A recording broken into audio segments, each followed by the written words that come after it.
ရွှေဆိုင်ကြော်ညာမှာအရင်လိုမလှတော့ပဲရုပ်ဆိုးသွားတဲ့အပေါ်လူပြောများနေတဲ့ဖွေဖွေ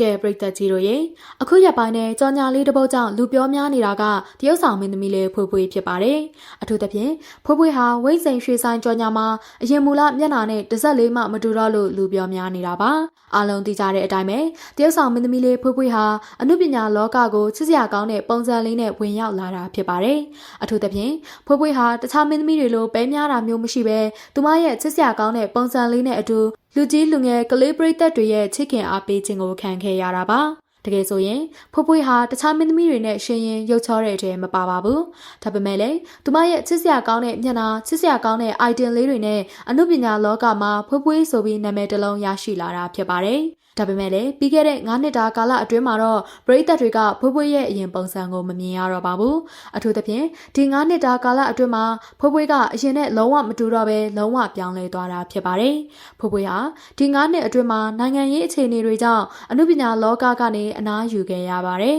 အဲဒီနောက်မှာတော့တရုတ်ဆောင်မင်းသမီးလေးဖွေးဖွေးအမှုပညာလောကမဟုတ်ပဲစီးပွားရေးလောကနဲ့အခြားသောလောကမှာပဲကျင်လည်ခဲ့ရကကိုစိတ်လွတ်ထားလိုက်ပုံရပါတယ်အထူးသဖြင့်ဖွေးဖွေးဟာဒီ9နှစ်ကာလအတွင်းမှာနေထိုင်ပြောဆိုပုံတွေကအရင်ဖွေးဖွေးနဲ့မတူတော့ပဲလွတ်လွတ်လပ်လပ်နဲ့ freestyle ဘက်ကိုပြောင်းလဲသွားပါတယ်။အဓိကတစ်ချက်ကတော့တရုတ်ဆောင်မင်းသမီးဖွေးဖွေးဟာသူမမျက်နှာကိုခွဲစိတ်ပြုပြင်လိုက်တာပါ။ဖွေးဖွေးဟာဒီလိုမျက်နှာကိုခွဲစိတ်ပြုပြင်ပြီးတဲ့နောက်အရင်နဲ့မတူတော့ပဲပြောင်းလဲသွားတဲ့မျက်နှာပုံစံကြောင့်လူပြောများနေတာလည်းဖြစ်ပါတယ်။အထူးသဖြင့်အခုရက်ပိုင်းနဲ့အင်တာနက်ပေါ်မှာပြန့်နှံ့လာတဲ့ထာဝရဝိဇ္ဇင်ရွှေဆိုင်ကြော်ညာမှာဖွေးဖွေးရဲ့ပုံစံကရုပ်ရင်ပြီးတော့ကြည်မကောင်းတော့တာကြောင့်လူပြောများနေတာဖြစ်ပါတယ်ဒီလိုအရင်ကနဲ့တစ်ဆက်ကလေးမှမတူတော့ပဲပြောင်းလဲသွားတဲ့ဖွေးဖွေးရဲ့မျက်နှာပုံစံအပေါ်မှာတချို့ကလည်းအရန်ချစ်စရာကောင်းလာတယ်လို့ပြောကြသလိုတချို့ကလည်းပြင်းလွန်းလို့ပိုရုပ်ဆိုးသွားတယ်အရင်လိုမလားတော့ဘူးဆိုပြီးပြောကြပါတယ်အနည်းစုကတော့မျက်နှာခွဲစိတ်မှုကြောင့်ပြောင်းလဲသွားတဲ့ဖွေးဖွေးရဲ့ချစ်စရာပုံစံလေးကြောင့်ပိုလှလာတယ်လို့ပြောကြတာပါဒါပေမဲ့လူအများစုကတော့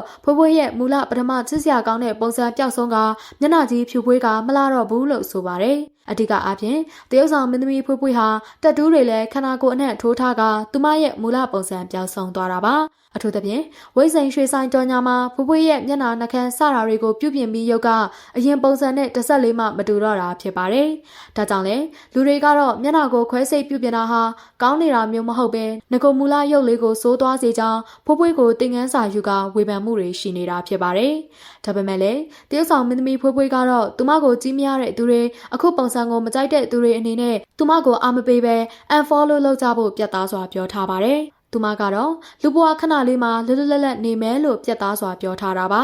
ဖွေးဖွေးဟာဝိဇ္ဇင်ရွှေဆိုင်ကြော်ညာနောက်တစ်ခုမှာတော့ရွှေသားစစ်ခေါင်းဝင်လေးနဲ့အရန်ကိုကြည်ကောင်းနေတာကိုလည်းတွေ့ခဲ့ရပြန်ပါတယ်ရွှေဝေးဆောင်နဲ့ဖွေးဖွေးရဲ့ပုံစံကကြီးလို့ကောင်းနေတာကတော့အမှန်ပါပဲဒါပေမဲ့လည်းတခြားတစ်ဖက်မှာတော့ဖွေးဖွေးဟာအရင်ကလိုမလာတော့ဘူးအမဖြစ်သူဝုံမုံရွှေကြီးလောက်ရုံမထွက်ဘူးလို့ပြောတဲ့သူတွေလည်းရှိပါတယ်